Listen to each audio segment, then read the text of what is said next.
Well, good morning, good afternoon, or good evening, depending on where you are in the world, and welcome to today's DevOps.com workshop, brought to you by Techstrong, Weaveworks, and AWS. My name is Cody J. Brown, host of Techstrong Learning, and we do have an exciting workshop for you ahead. First, I do have a couple of housekeeping notes to cover. So first, today's workshop is being recorded. If you happen to miss any of our workshop, or maybe you'd like to rewatch to follow along later, or maybe even share with a friend, the on-demand recording will be made available shortly after we conclude our live recording today. If you have any questions, and this is an interactive workshop, so we do want you to have questions. We want you to send those in to us using the Q&A tab, which can be found on the right side of your screen. That's also where you'll find the chat tab, and that's where we want you to let us know your thoughts throughout today's program. Let us know if you come across any problems. We do have some support helping us on the back end, so we do have help to support you along with today's workshop. And of course, before we close out, we are giving away 4 $25 Amazon gift cards, so be sure to stick around. So if you are joining us for Simplifying Hybrid Cloud Kubernetes with AWS, EKS, and Weaveworks, you are in the right place. And today I am joined by Leo Murillo, Principal Solutions Architect at Weaveworks, Neha Wadhwani, Partner Solutions Architect at AWS, and Zohaib Khawaja, Partner Solutions Architect at AWS. But Leo, Neha, and Zohaib, thank you all so much for joining us. Leo, I'm going to let you go ahead and get us started. Awesome. Thank you, Cody, and thanks everybody for joining. Today, we're going to be talking about hybrid Kubernetes with Weaveworks, EKS, and using GitOps. So we have 1 hour. There's a lot of content to go over, so I'm going to share my screen. We're going to go over a quick deck before we start with the hands-on part. Okay, so this is going to be hands-on. You will be able to access an actual AWS account that allows you to basically do what I'm going to be doing on screen with you. Okay, but before we start, just a quick few notes. My name is Leonardo Murillo. I'm Principal Partner Solutions Architect at Weaveworks, and I've worked with companies of all sizes and around the world, solving problems with Kubernetes at scale, right? And we're going to be looking at how to do hybrid Kubernetes today. So we're going to be looking at a few things. The GitOps principles first. What is it that means to do GitOps? How we can use that to improve the reliability of our clusters, and how to use GitOps to enhance our security posture, to make the governance and risk and compliance of our clusters easier, and how to do that in a hybrid world. Okay, so let's get started. GitOps is defined by 4 principles. All right, these principles were actually defined by a project that is run by the Cloud Native Computing Foundation, by the CNCF, which is called the Open GitOps Project. Let's talk about them real quick. The first one is that GitOps is about declarative configuration, right? There's a fundamental difference between declarative and imperative. Declarative looks to just describe the state of a system. It's not about providing actions, giving orders for a target environment to reach a given state. It just describes that state, not imperatively. Second principle is that this declarative state that represents the full system is versioned and immutable. There is a lot of value that we've learned from immutable infrastructure, container images as immutable artifacts, right? So the whole idea here is that in order for you to change the configuration of a target environment, in order for you to change the configuration of a system, you are not really changing it, rather producing a new version of it. You're evolving it over time. So the only way to introduce changes is by creating a new description, by creating a new version of that description. And this desired state, as we call it, is pulled automatically by agents running in the target environment. And this is one of the key attributes that I think make GitOps a uniquely valuable paradigm, which is it abstracts the complexity of applying these changes in a target environment, because that's what the agents do. They pull the description of that state and take the necessary actions to reconcile the runtime of the system with what you're describing it should look like. And this is a process that doesn't happen once. It happens all the time. It's not about just continuous deployment. It's about continuous reconcile. These agents are always looking at the state of the system, and they're always identifying drift when things change and making sure that the system is always matching the desired state. Now, Weave GitOps applies these principles on top of Kubernetes. And the way that it's applied on these environments is, of course, using Kubernetes manifests to declare your configuration, whether it be Helm chart or customizations or anything else.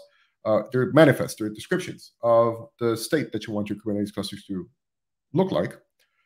They're stored in Git, where we already have this mechanism, right, of every commit having a unique identifier and you evolving your code over time by pushing new versions, by creating new releases or producing new commits.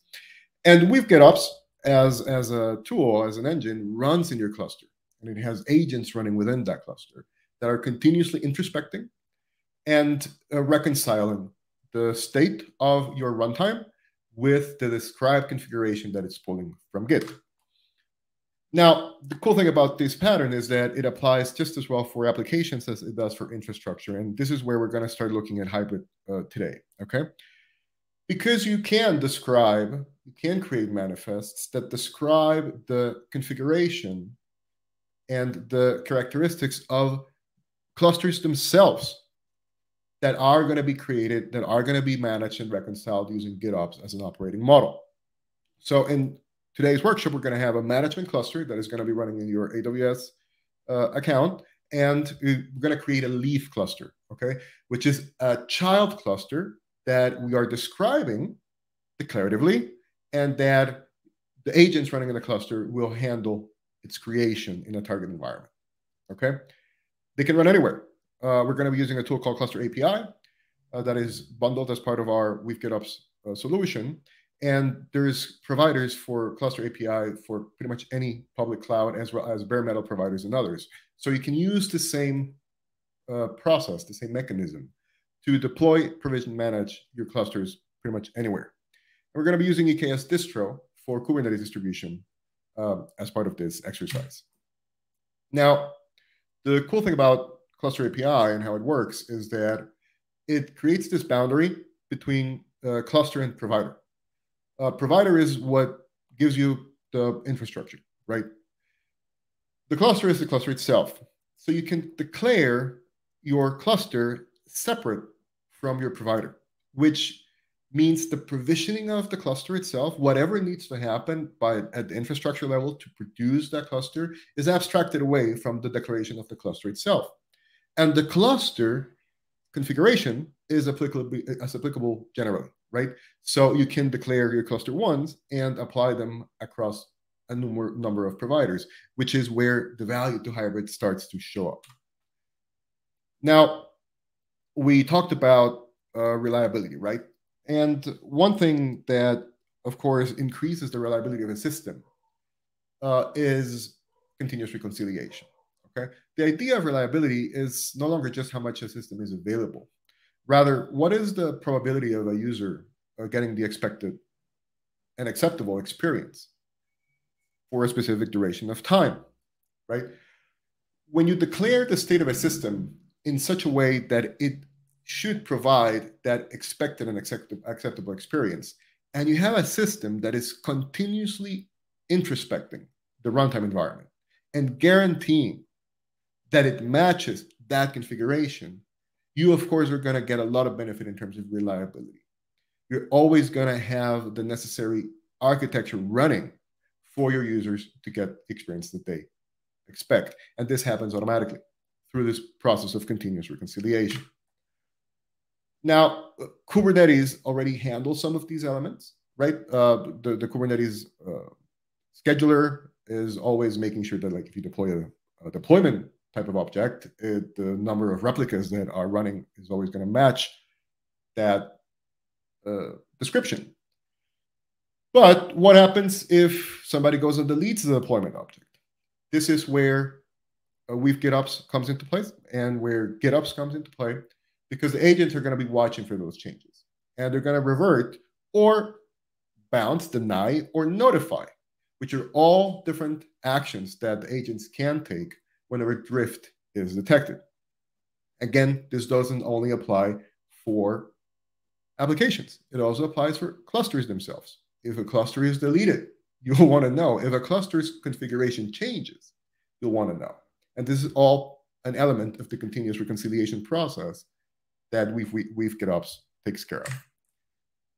Now, if we think about disaster recovery, if you have everything declared in code and you have a full description of your system and your applications running across those systems in code, then disaster recovery becomes a whole lot easier. A lot of changes that may have happened by human error, by infrastructure failure, may be reverted and fixed automatically by the agents running in the cluster. And if you cannot automatically recover, you'll have a full description of your environments that maybe just need a provider change to be replicated in a whole different infrastructure provider. The fact that you're pulling these descriptions makes that a whole lot easier, right? Because one of the things about imperative pipelines is that the more clusters that you have, the more that you'll have to add targets of your deployment imperative configuration, right? You'll have to open up ports. You'll have to provide access to remote clusters.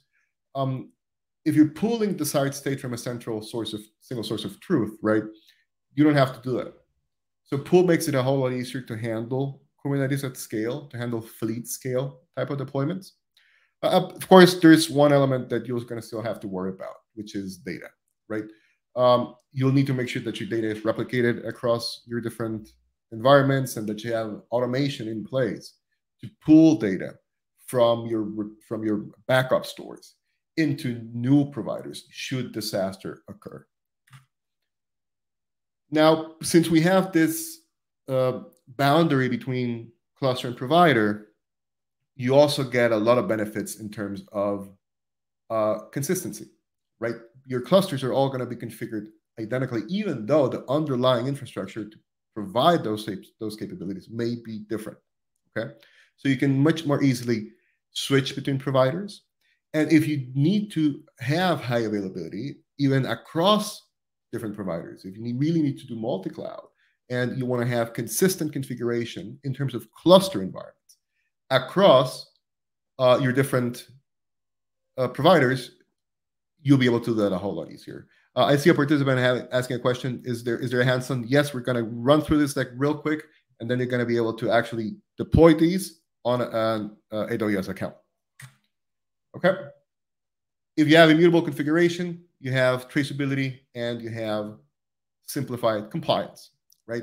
You'll have something that allows you to audit and that allows you to see where, who, and when was a change made. And you can do this as well declaratively by using policy as code, which is one of the components of Weave GitOps as a product. What does this all mean for hybrid Kubernetes? Well, we are going to be able to deploy clusters across any number of environments using a common distribution, having this clear boundary between cluster and provider, thanks to Cluster API and Weave GitOps. Okay. EKS distro is going to be our distribution of choice, and the value of having a common distro across your different environments, across your different providers, is that you're going to have consistent release cycles. You're going to have consistent security. You're going to have consistent tooling. So all these things make it a whole lot easier to manage Kubernetes at scale. And when you want to deliver workloads to these environments, you're really looking to provide teams with security and autonomy and advanced delivery patterns that are all described in your configuration, in your desired state.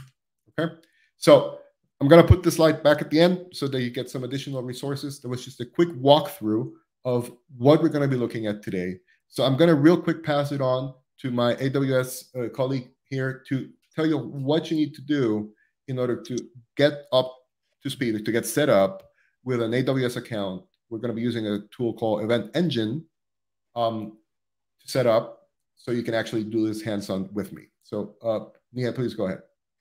Thank you, Leo. Hello, and thank you everyone for joining. I'll be walking you through the process on how to get ready with your AWS account setup. So I just pasted a link in the chat. If you open that link, and we recommend that you open that link in a private browser because you might be logged in using your personal AWS account, and that might cause some issue. So once you log in to that link, we'll want you to paste this event hash code I just pasted in the chat. And then you click on accept terms and login. From there, select one-time email password and enter your email address to get the passcode.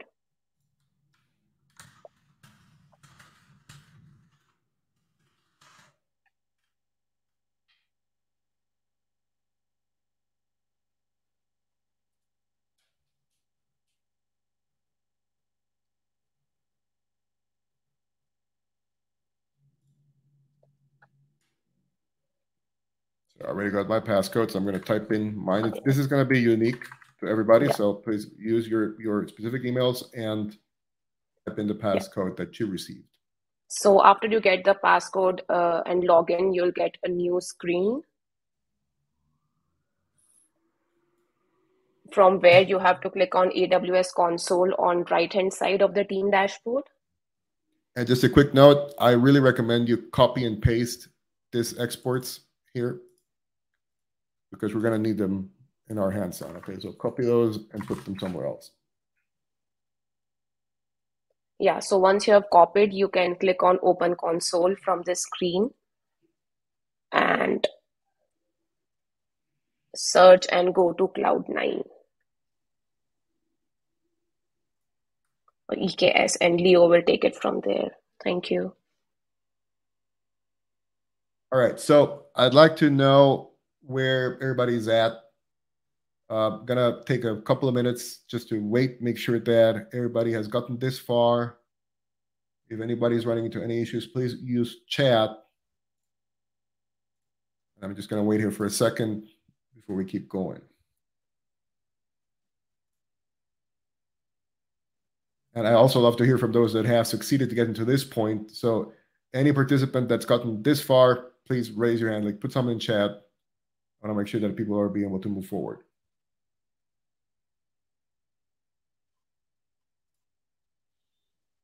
And if anybody has any questions as to how we got this far, don't hesitate to ask.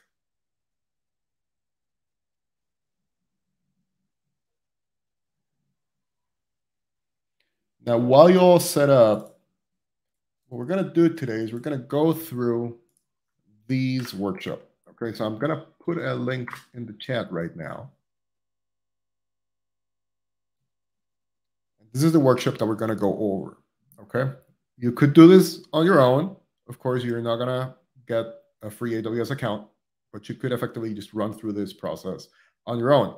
You're going to need a GitHub account because since we're going to be doing GitOps, we need to have a repository created as part of this exercise. Okay, so this is the workshop. I'm going to put it to my side. You can follow as I'm going through the motions here. Folks, I'd love to know if you're all set up, if you're ready to go. Is anybody running into problems? Otherwise, I'll keep going.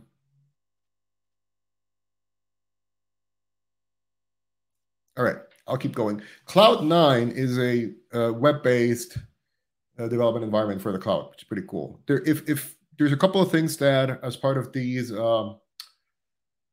setup that you're getting, you've already gotten configured. One is a Cloud9 IDE, and the other is an EKS cluster that's already running in your AWS account. If you recall, there was a management cluster and multiple leave clusters, all right, in the very quick presentation that I went through. So this EKS cluster that you already have set up is going to be our management cluster, okay? So from Cloud9, open up your IDE. It may take just a few seconds to get started. And the IDE is basically running on an instance in your AWS account that's not running all the time.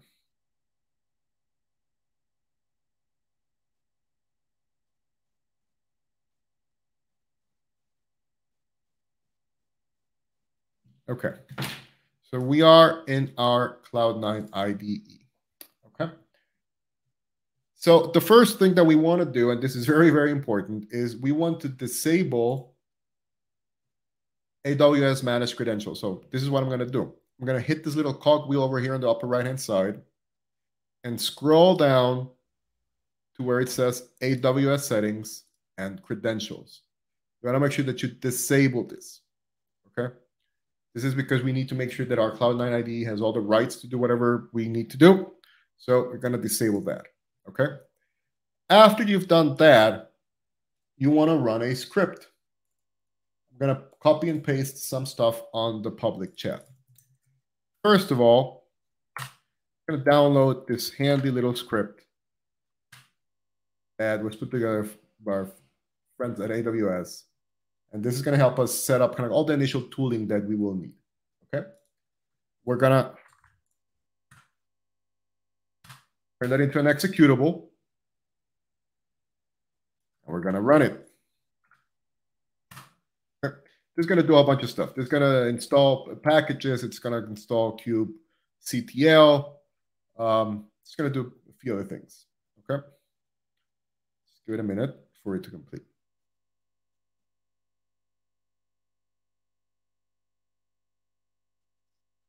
If you follow this workshop afterwards on your own AWS account, make sure that you actually look at the what's the name of it? The prerequisite for all GitOps modules, a link in that workshop, because you're going to have to do some of this stuff on your own. That will not work outside of your Cloud9 environment. Okay, so we've run our script, and we're going to source our profile, and we should be good. Now, if we do kubectl, I don't know, to get nodes, we're going to get the nodes of the EKS cluster that is going to be our management cluster that has been set up for us by AWS. There's a participant asking, can we do the lab afterwards? Yes, you can. I think the hash for this event is going to be available for really about 24 hours. It is for 12 hours only. 12 hours only? Okay. So yep. you got 12 hours. Did my screen sharing stop? Oh, there it goes. You have 12 hours to try the hash and go through this process. After that, you'll have to do it on your own AWS account. Okay, so we can talk to our Kubernetes cluster, and we have a few tools. We have kubectl. We have Flux installed, which is one thing that we're going to be using. Now, the other thing that you're going to have to do is you need to go to your GitHub account. I'm not logged in here. Let me show you from a different window. You'll need to go to your GitHub account and go to Settings, Developer Settings, Personal Access Tokens, and generate a new token with repo rights. Okay? We're going to use this to bootstrap our cluster with the GitOps tool. Okay? Make sure you're going to be able to see the token only once. So copy and paste it and put it somewhere safe. All right? Okay. So we have our Cloud9 setup ready to go. You should have your token. So we're going to store that token in the environment. I'm going to give a few seconds for everybody to actually be able to set up their token, hopefully, and be ready to go.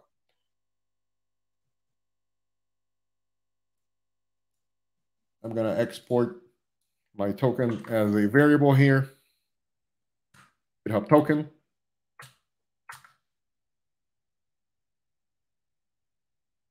And this is kind of like the setup that we need to get started. If anybody has any issues, please raise your hand and let me know. All right, so we've set up our Cloud9 environment. We have an EKS cluster running that we can talk to. And we have exported our GitHub token as an environment variable named GitHub_token. We can talk to our cluster. So the first thing that we're going to do is we're going to bootstrap our cluster. Okay. Bootstrapping the cluster means installing the different components that are needed for it to be able to be connected via GitOps to our repository. Okay, so let me copy this real quick. 1 second. Hey, Leo, we had a request for you to zoom in just a little bit. Oh, okay. Is that better? Much better. Thank you. All right, awesome. Okay. So we're going to bootstrap our cluster. Okay. So we're going to run this flux command, which is bootstrap GitHub owner. And this is you're going to replace with your unique GitHub username. We're going to create a repo called workshop DevOps. And in that workshop DevOps repo, we're going to say, I'm going to use this following path to store the desired state of my cluster. So I'm going to run that command. And this is effectively creating the repository for me, adding an SSH key to the repo so that my flux in the cluster can talk to it. And it's basically getting my cluster set up for automated reconciliation. Okay, so if I do get all in the Flux system namespace for my cluster, I can now see that I have Flux running. Flux is what's going to be talking to my repository. If I show the Git repositories that it's already connected to, I can see that I'm already talking to my workshop DevOps. I'm already getting the state. Flux is already getting the state for workshop DevOps from this repository. Okay. Now, since we're going to be modifying the state of our cluster using GitOps, we will want to clone this repo, okay, to our local Cloud9 instance. So the name of the repo is workshop DevOps. So I'm going to clone it. So look at what I'm going to be doing here, right? I'm going to be cloning the repo. And for simplicity's sake, since I don't want to kind of put a SSH key on this machine, I'm just basically going to clone it with HTTP using my username and the token that I saved. I'm just going to put it locally, okay? There's a question of whether we're using EKS with Fargate or with EC2. So there's a way for you to find that out. If you do kubectl get nodes, you'll see that these are just regular compute machines. These are EC2 machines. They would show differently if they were Fargate. This is a 3-node environment, okay, on EC2. All right, so I've already gotten my workshop DevOps repo cloned locally. Now, what we're going to do next is we're going to install Cluster API. Okay, so Cluster API is what we're going to be using to basically create, using GitOps, any other cluster. Okay, so I'm just going to copy paste the full set of commands that are in the workshop. You can basically do this on your own as you follow along. Okay, so this is effectively installing Cluster AWS Admin and Cluster Control, which are two tools that we're going to be using to configure the provider for our clusters. Okay, there's numerous different providers, so we're going to be using AWS just because we're running this all on AWS as part of our exercise here. Okay, now the next thing that we want to do is we need to export a few variables. Okay, remember those variables that I told you to copy over from over here? That's what we're going to do. Okay, we're going to copy over and export those variables to our environment. Okay, once we've done that, we're going to bootstrap what we need at the provider level to be able to create clusters in AWS for us. The tool Cluster AWS ADM admin does this for us. It actually creates a CloudFormation stack in our account that has the necessary permissions to be able to create resources inside AWS for us. So let's run this command. Oh, what happened?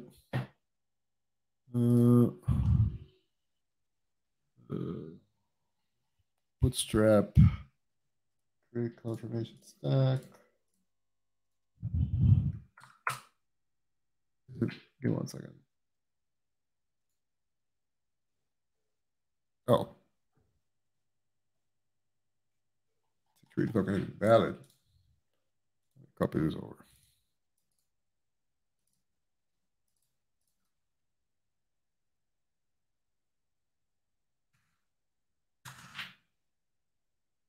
Okay, let me paste this again and run this command. Okay, there we go. Now I think I had it partially copied. I think I didn't copy the whole thing. Okay, this is going to create a CloudFormation stack that is going to have all the resources necessary at the provider. Now, while this happens, let me tell you a little bit more as to kind of how these providers work. There is a provider for the Cluster API project, and kind of like for general information's sake, right? The Cluster API project is a project that is owned and managed by the CNCF, and it's community supported. There's a whole bunch of development handled by the community. Weaveworks is one of the key contributors to this project, and one of the key contributors to Cluster API AWS provider. There's numerous other providers and different tooling for every provider. So you'll need as many providers installed in your management cluster as target environments you want to operate, right? Each one has a different, relatively different, slightly different process to getting set up. And each provider basically does this. It creates the necessary objects in the cluster, the management cluster, to be able to talk to the target environment. And if there's anything needed at the target environment level, whether it's roles, permissions, policies, or anything as such, that will be required for Cluster API to be able to create resources in the target provider, it does that for you as well, okay? So this takes a few minutes. While we wait, is everybody able to be up to speed to where we are? Has anybody run into any problems? I'd love to know if and where you are. And feel free to ask any questions. So far, there haven't been any questions, and I can take a look at everyone logging in just fine in the event. All right. Okay, fantastic. Okay, this takes a bit now. In order for us to not get bored, let's go over here in CloudFormation. Here you can see what Cluster API's AWS provider is doing for us. If you go to CloudFormation, you're going to see a Cluster API provider stack being created. And just, I'm going to make this a little smaller because it's hard to read. You'll see how there's a whole bunch of stuff created, right? There's AMI configuration, instance profiles, there's policies, there's roles, and there's all sorts of other things that are created for your Cluster API provider to be able to create things for you, right? For the agents of the Cluster API provider to be able to create things for you. Does anybody? Okay, cool. Does anybody have any questions? I believe, so there's somebody asking if there's an architecture diagram of what we're going to build. I'm not sure if there's one in the workshop documentation. I can, if it's not in the workshop documentation, I can share one with the presentation after this workshop so that everybody has some reference material. Okay, so these are all the stuff that was created for us, right? We have managed policies, instance profiles, roles, and other things that are going to be used by the Cluster API AWS provider to create stuff for us. Now, we need to initialize our management cluster, which is a cluster that we already have access to, so that we can do stuff with it using the Cluster AWS provider. So first thing that we do is we need to get some credentials. These are the credentials that we're going to pass over to our agents running in the cluster for the agents to do things for us. They're basically using the roles and stuff that was created as part of this bootstrapping process in IAM. And we're going to store that in the cluster. Then what we do is we initialize our cluster as a management cluster using the AWS infrastructure provider. This is equivalent to what you would have to do for other providers as well, right? There's, as I mentioned, numerous other providers. So your management cluster needs to be bootstrapped and initialized for every one of the providers that you want to use to deploy target clusters. There's a participant asking for the link to the workshop. Yes, I can. So this is the workshop that we're going through. I'm going to put it in the chat. And right now we are on this specific step. Okay, so for anybody that's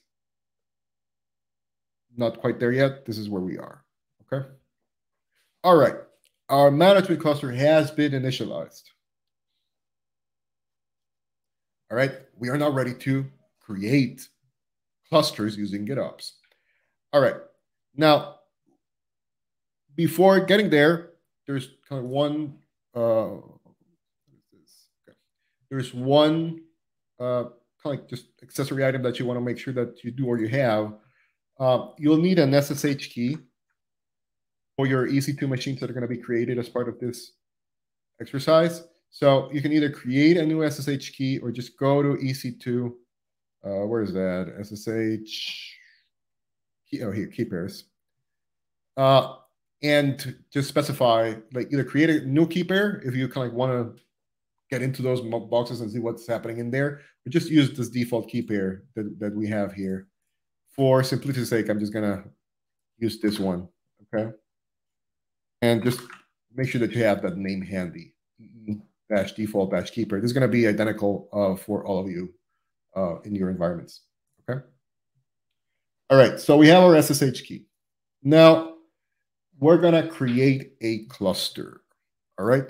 We're going to export a new environment variable, which is that, the key name that we just specified, okay? And some additional information. Right now, this is, let's get into our Git repository, okay? Now, these are variables that are going to be used by our tooling to specify kind of like attributes of the cluster that you want to create. Whether it kind of like the control plane machines or the node machine types and whatnot. Here's where you would specify that through environment variables. One of the things that we installed was called ekctl, cluster control. And cluster control has this handy feature that it allows you to just create a cluster definition, right? It basically creates a manifest of your cluster using this generate cluster command, okay? So we went into our repo, right? We went into workshop DevOps, and we are going to run this command, clusterctl generate cluster, and we're going to give it a name. We're just going to copy quick start, and it's going to be using Kubernetes version 1.21.5. And I'm mentioning this because we're going to change that and see how GitOps handles the upgrade process of it. And we're going to save this into clusters workshop copy quick start. We're saving it here because this is the path that we asked Flux to track for us, right? This is what where it's looking for its desired state. So we run this command. All right. Now we have a new file. This clusters workshop copy quick start. Take a look at that file real quick. And matter of fact, you have 2 days to do 2 ways to go about it. Right? If you're like me, you basically can just init, right? Otherwise, there's this handy, I mean, we're in a cloud-based IDE, right? So you could effectively just go to copy quick start here, right? And open it up locally. It's kind of like one of the cool things of the Cloud9 IDE, okay? Here you can see how we have a cluster definition with a name and a CIDR block for our pods and other things. And where we have an AWS cluster, from like there's a cluster and there's an infrastructure. Remember how I talked about how there's a boundary between the cluster configuration and the underlying infrastructure provider in terms of declarations. This is what I'm talking about, okay? You have your cluster and you have your infrastructure provider configuration, okay? They're going to walk through all these. There's a cluster, the cluster API documentation is pretty solid. There's this site that's called the Cluster API book or something that talks about all these things. So anybody that wants to dive deeper, you can go through that, okay? So we're going to make a quick change to this configuration because we don't want to create stuff all over the place. So we're going to configure this AWS cluster. Now we're dealing with infrastructure here, right? So it's the second object in the YAML document. We're going to add a bit of a spec here to the AWS cluster config. And we're saying, you know what, for this AWS cluster running, of course, in AWS, for network, I just want one availability zone, and I don't care where it is. Right? The reason I'm doing this is because a cluster API, the AWS provider, in its default configuration, will bring up a highly available Kubernetes cluster across multiple availability zones. And for each availability zone, it will actually create a NAT gateway and other resources. Of course, this is all configurable, whether you want to use an existing VPC or create a new VPC, et cetera, right? But for the purpose of this workshop, we're just going to create it in a single availability zone, okay? We're going to save this. And since we're doing GitOps, all we have to do now is we're going to commit this new cluster. I'm going to add it. There's cluster. I'm going to add my email and name because otherwise it's going to error out.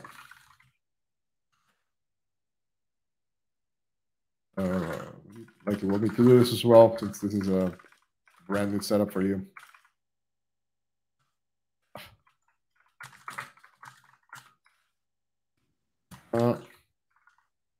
Okay, so I'm going to commit this, adding my first child cluster. I'm going to push this over. Okay. So cluster control helped us by creating a manifest of our target cluster that we want to create. We already had Flux bootstrapped into our cluster, tracking our repo. And we just added that manifest, that description, that configuration to the repo. So what's going to happen now is that Flux is going to see that the state of the system changed, the desired state, because now there's this new Cappy Quick Start YAML in the repo. And it's going to basically do whatever it needs to be able to reconcile. So here you can see how a new cluster is being created called Cappy Quick Start. Now, this is going to do all sorts of things. It's going to create everything that you need. So if we go over here and we go to VPC,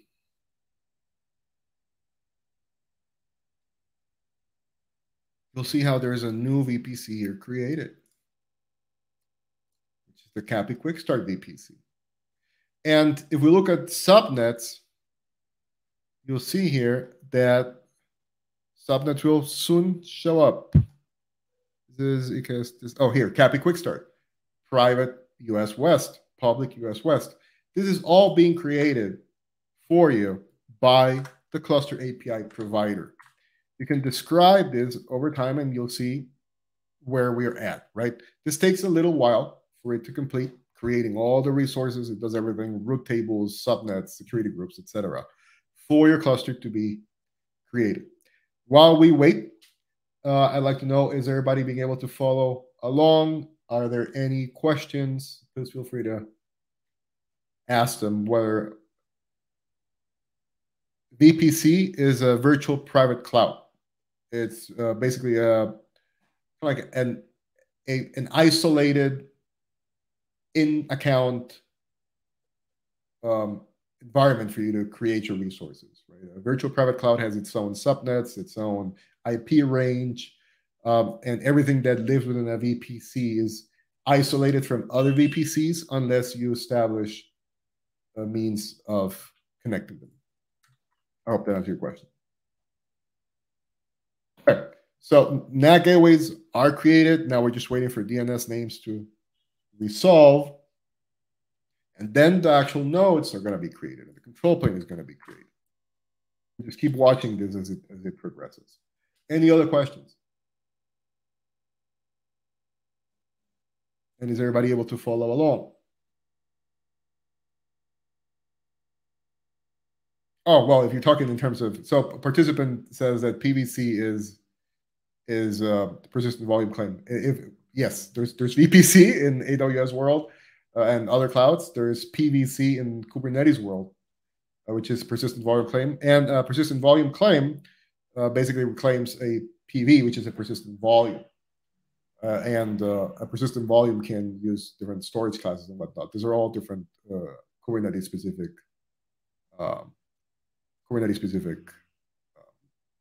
objects, kinds. Okay, here you can see how progression is ongoing. Okay, so cluster infrastructure, which is the NAT gateway and the VPC and subnets and everything else, now says it's ready. Okay, so what's happening now is we're spinning up our control plane. If we go to EC2, you'll probably start seeing your control plane instances being spun up.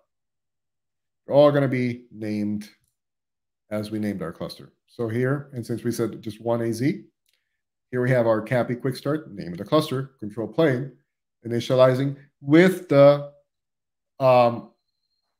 instance type that we specified as an environment variable in the IDE when we were setting this up before we run cluster control. Okay, so our control plane is now ready. So now we basically just want to get our, oh, wait, it's waiting for QADM init, right? You can see here kind of all the status once the machine is ready, but the control plane is not yet because it's basically initializing the machine with your Kube API and other things, right? Let's give it a couple more minutes.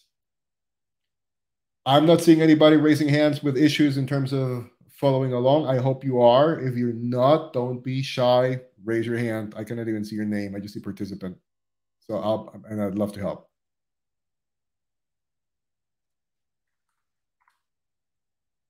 Where is that? All right. So we have our control plane. We have our infrastructure. We have our machines. If we go over here,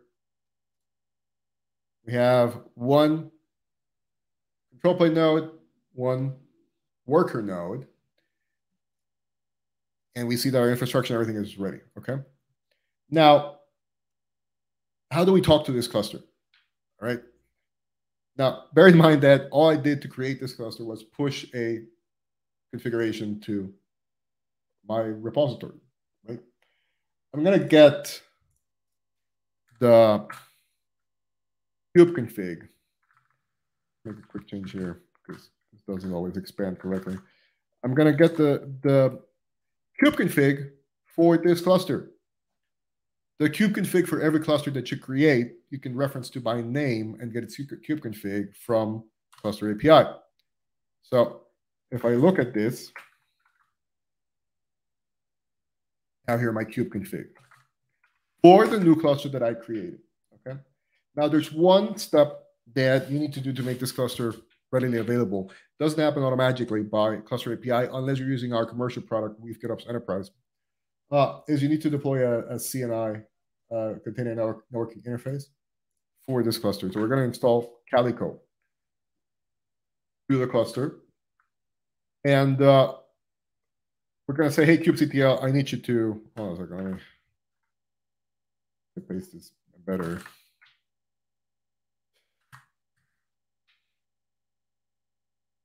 One second. Always have to change the home to actual path, okay? So saying Kate kubectl using the kube config that we just got for the new cluster we created, install Calico on that cluster. So this is already us talking to the cluster that we just created, okay? Now we have a CNI. Now, if you want to make sure that everything is running fine, just describe the cluster, just as we did before. And this is actually going to go away in just a few seconds. This actually goes away after the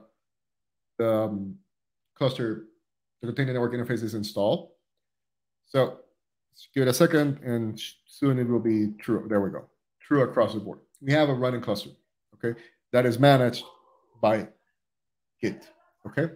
So if you kind of want to see the nodes of this cluster running, basically just run the same command, get nodes, okay? Now,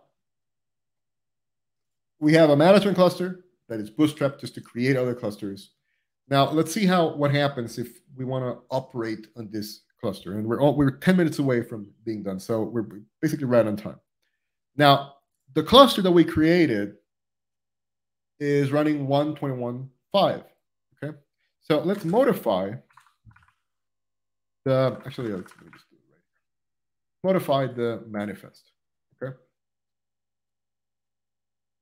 Look for where it says 1.21.5, 1.21.5, okay?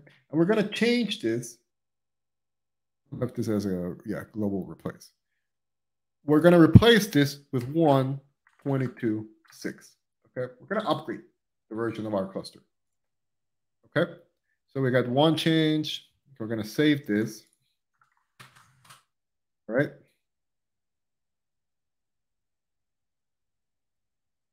Okay, we're changing this in a few places. It in the machine template and a couple of places. Okay.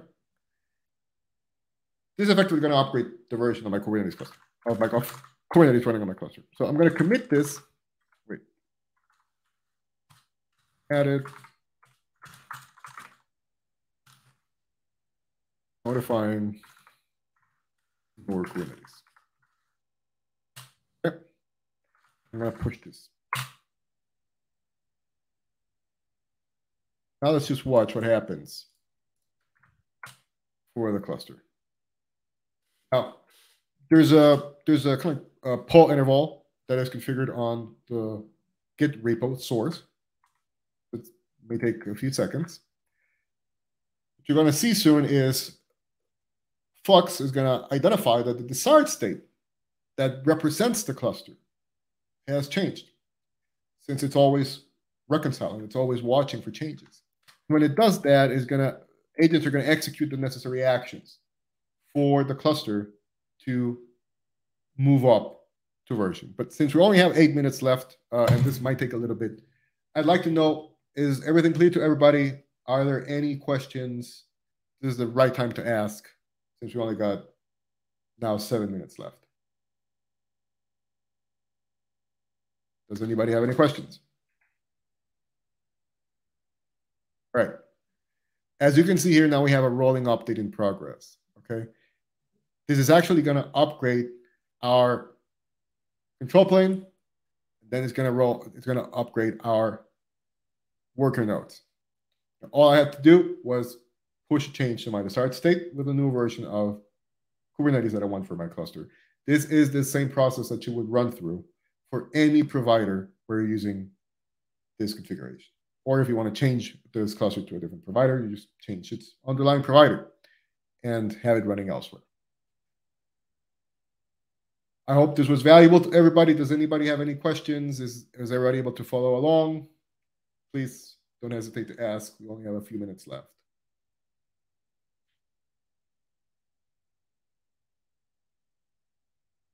And while this is happening, let me just share with you all the links that I shared before. If anyone wants to learn more, there's a white paper on best practices for hybrid cloud Kubernetes using EKS and GitOps. All these that you saw is driven by user interface, and there's a whole lot of additional self-bootstrapping and Git-based operations you can do using our enterprise product, Weave GitOps Enterprise. So if you're interested in a demo, contact our sales department and be on the watch for future events, such as this one. There's a participant asking, where can I repeat this alone? Yes, you can. Of course, you will not be able to do it on a free AWS account unless you do it within the next 12 hours using the hash that was provided. But you can follow through this on your own by following the workshop that I just shared on the chat.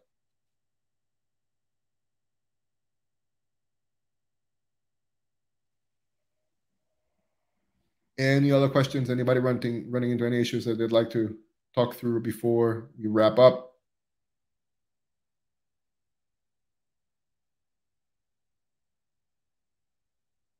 Okay, I guess everybody's doing all right.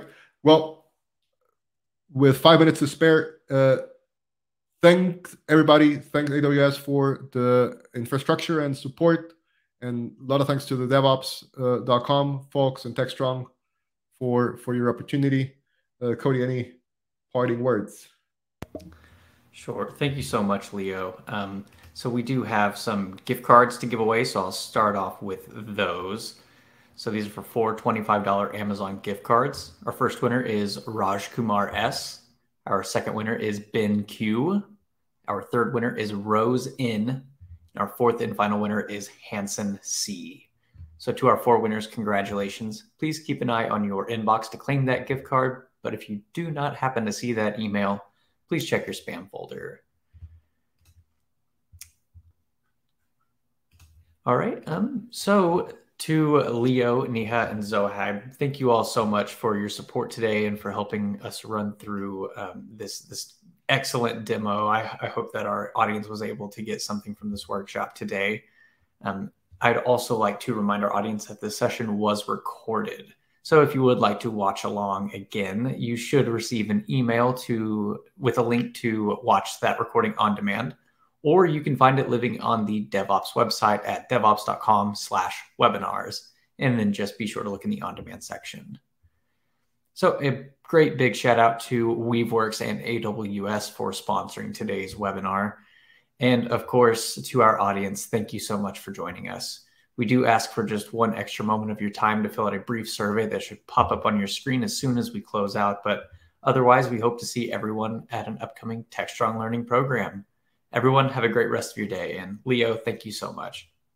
Thanks, everybody. I hope this was valuable. And please reach out if there's anything I can do to help. You can find me on LinkedIn, Slack, and AWS Slack. So feel free to reach out. Thank you. Bye.